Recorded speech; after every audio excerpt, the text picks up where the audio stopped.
আসসালামু আলাইকুম, কেমন আছেন সবাই?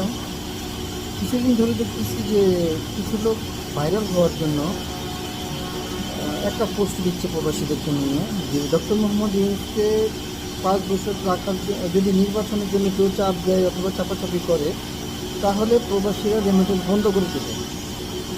আমি বলি তাদেরকে যে যারা বলে যে প্রবাসীরা রেমিটেন্স বন্ধ করে দিবে, যারা বলে যে প্রবাসীরা রেমিটেন্স বন্ধ করে দেবে, সকল প্রবাসীরা কি তাদের বাবা, না ভাই, না আত্মীয় স্বজন? যে সকল প্রবাসীরা রেমিটেন্স বন্ধ করে দেবে?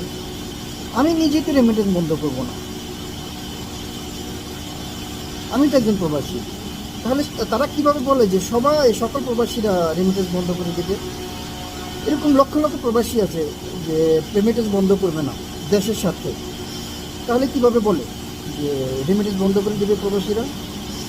আমার মনে হয় যারা বলে সকল প্রবাসীরা তাদের বাবা অথবা বোনের জামাই লাগে মনে হয়। ধন্যবাদ।